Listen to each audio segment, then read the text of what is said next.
Welcome into the Beat Sessions, your place for all things music. I'm your host, Mitchell Weary. Let's talk about this new record from Van Morrison entitled New Arrangements and Duets. He released that on September 27th. This is studio album number 46 for Van the Man and his follow-up to 2023's Accentuate the Positive. The one word that I would use to describe this cat, indefatigable. Van Morrison just doesn't stop. Recently turned 79 back in August, and he talks about how singing is like breathing. And if that ceases, then so do I. Thankful that he's still around, making music, doing his thing. He's one of the most legendary figures ever in popular music. It really rubs me the wrong way that a lot of people refer to him as a rock and roll artist, because I think they're wrong. I think that Van Morrison is an R&B and soul artist. Obviously, there's rock and roll influences in his sound, but that's, throughout the entirety of his catalog.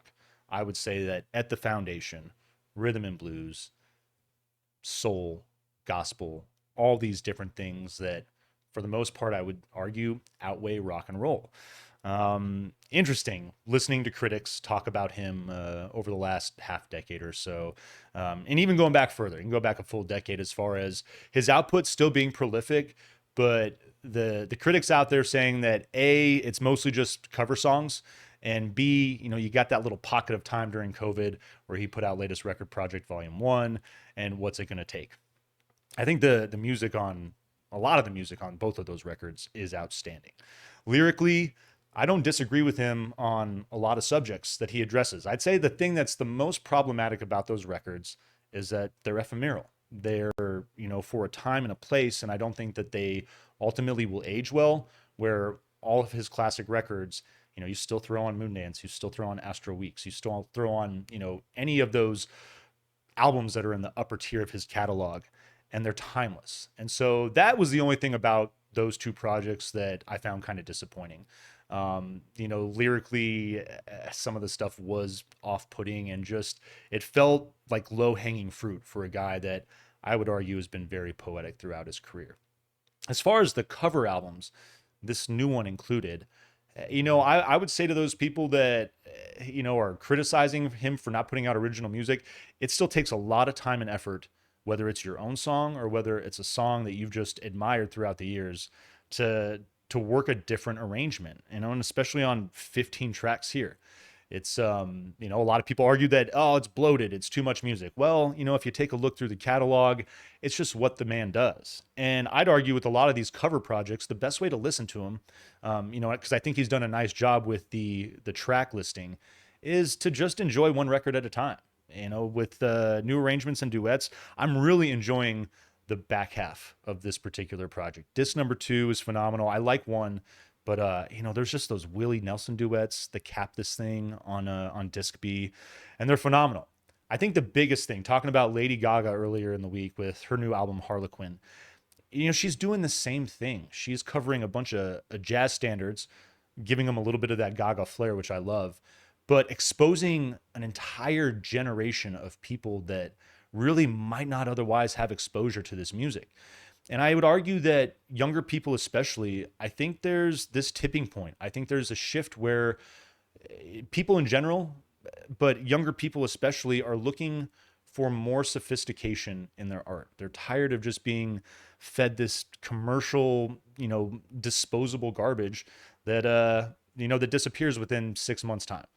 And there's always a time and place for things. You go out, you go to a nightclub. Like, I love dance music, I love pop music, but it feels just, the world feels so oversaturated with, all of that type of music. And I'd argue with technology, it's very easy to make that. So you get music like Harlequin, and you get music like New Arrangements and Duets, exploring jazz, exploring rhythm and blues, gospel, soul, all these different things that I truly feel people are craving more of.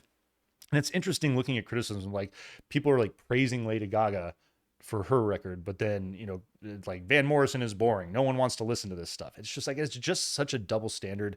And I really feel like a lot of that is coming off of the liberal media using their angles and, criticizing Van for what he's done in the past. And again, you can agree, you can disagree. I felt both ways about what he did, but at the end of the day, like we're here in 2024, and we're talking about art and the movement that is currently taking hold. And I just don't think that COVID records really have any relevance in this discussion at this point, as far as like bringing in criticism. I know I've addressed it, but like I bring it up because I keep reading it and I'm just tired of hearing about it. And I think that the best thing about Van Morrison and this project again is the exposure to, in this particular case, his music, but a sound, a style that is coming back, and it's something that people are craving. And I love that about this record.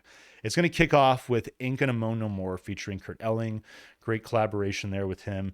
Soft mid-tempo percussion. You get soft horn arrangement. I love the piano element and the xylophone that works in on this. World percussion that's balanced there as well. So that's a great dynamic that I enjoyed. It's kind of like got a little bit of that exotica feel, and the harmonies are fantastic. It's a really nice remake of a pretty dope song from Van Morrison. Broken Record featuring Kurt Elling. Up tempo out of the gate, you get more of that traditional jazz feel, soulful arrangement, and the horns. I really dig the horn section on this, and the rhythm is hot. And again, Paul Moran and Chris White, just a marvelous job helping Van Morrison out on this. Avalon of the Heart is your third track. Great track. Organ, percussion, and guitar all open in a minimal arrangement. Van's vocal is prominent, and it just sounds phenomenal. Great brass that works in. And it just it's boisterous at times, subdued at others. It's a great dynamic there at work. And I also really like the way that the brass just takes over in the middle of this track, kind of runs the show. Close Enough for Jazz featuring Curtis Stigers is your fourth track. Horns out the gate with a bit of rhythm, classic drum beat. You get these finger snaps. It's got just like a nice poppy, jazzy vibe to it. Little beat. It's a good number. I'll Be Your Lover 2 is your fifth song. Walking bass, great line there, and prominent horns, a bit of organ and simple percussion to open as well. All this is going to fill out a bit, but it does stay minimal, and it's got this subtle psychedelic feel that I really enjoy to it as well. That minimalism, eventually abates, and you get a song that fills out with texture and more instrumentation. Only a Dream is your sixth song. Simple horns and rhythm, great balance of jazz and pop. I really like the blend there. Tempo builds, and song fills out nicely as well. So Quiet in Here is your seventh song. A chill jazz arrangement to open, and I love the soul of Van's voice on this particular song. The bass is pretty fire as well, especially the way that it works with the piano on the track. Sax solo is solid as well, and it kind of plays against this arpeggiated acoustic riff, and I love that dynamic on the track. Definitely one of my favorite things about it. Someone Like You featuring Joss Stone is your eighth track. Just a great collaboration here. I love her voice on this song. Find My Place here. Simple bass, arpeggiated riff. I like the introduction of the piano. The harmonies are working great here. And the vocal goes big. Horn takes off in this song. It's a really nice collaboration there. Your ninth track, The Beauty of Days Gone By. Mellow drum roll and fill gives way to a playful organ and bass. Horns complement well and stay minimal, but it fills out as the song progresses. You get a little more texture, a little more energy, and I really like the way that the gospel feel just takes hold on this track. It's nicely done there. The Master's Eyes is your 10th track. Arpeggiated acoustic and brass. You get the cymbal work to follow that drives, and I really like that percussion element. Some simple rim shots, so that minimalism there is pretty cool. And then you get 2 minutes into this thing, and it goes to work. Really enjoyed that kind of shift in the track there. So Complicated is your 11th song. Big mid-tempo jazz out the gate. It maintains that groove throughout, and it's a really solid, just catchy track. Enjoyed the just the melody and everything that's at play on that song. Choppin' Wood is your 12th track. Drum roll and horns open up another big jazz track, like this stretch right here of these songs. Really just the bridge in the middle of that track is followed by this big organ, really just a nice element there, and a great number on this album as well. Your 13th track, You Gotta Make It Through the World. Similar upbeat jazz feel. So these three songs leading into the final two tracks with Willie Nelson. This is my favorite stretch of the record. I think the back end makes it so worth getting to. And again, if you just want to throw on that second disc and enjoy this half of the record, it's a very easy way to do that. You are getting an hour and 11 minutes of music on this thing, so there's very little wax that's being wasted on those two records. And you guys know me, like that's the only thing I care about. Like if you're gonna make me pay for two records, make sure that you're filling out that wax. But you got to make it through the world. Similar upbeat jazz feel. Bigger intro settles in to a percussion-driven song. Horns working out. There's some keys that work in there that are super cool. And then What's Wrong with This Picture featuring Willie Nelson. What a collaboration. I am so thrilled that Van Morrison and Willie Nelson teamed up together. Two cats that, some people might not think that this would be a match made in heaven, but holy crap, it is. I love it. I love the mix of rhythm and blues and soul with this, country element that Willie Nelson brings to the table in both these songs. What's Wrong with This Picture and then Steal My Heart Away. Just so much fun as far as the harmonies between these two guys. There's moments where they'll take hold and just own the song. Classic pedal steel rolling with horns, and just all this instrumentation is so playful and so much fun, and it's so organic and original.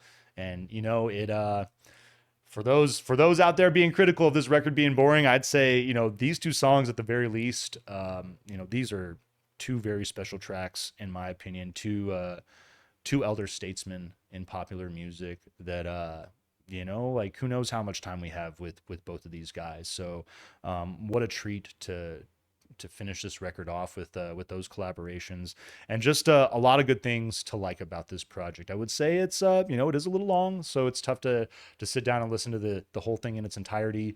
My only criticism though, I'm gonna give this thing a 7.3 out of 10. I'm definitely gonna vinyl please it. I'm looking forward to picking up the wax and just enjoying a little more jazz flair in my record shelf. It's something that I really didn't get into until the last decade or so, and always appreciate recommendations and insight from any of you. I'm very much a jazz novice, so it's always cool to get recommendations from people, and I feel like I've never been let down by any of you. So with all that in mind, I hope you find this review helpful. I hope you enjoyed this album as well. Please like this video, share it, subscribe to the channel, do all the things to help me blow this project up in 2024, and stay tuned throughout the week for more album reviews, and tune into the live show on Monday mornings, 7 a.m. Pacific Standard Time, 10 a.m. Eastern. I ditched that newspaper job. It just was not going to work for me as far as maintaining this and giving me the ability to keep coming at you guys as often as I can. So happy to announce that. I'll see you Monday morning. In the meantime, take care.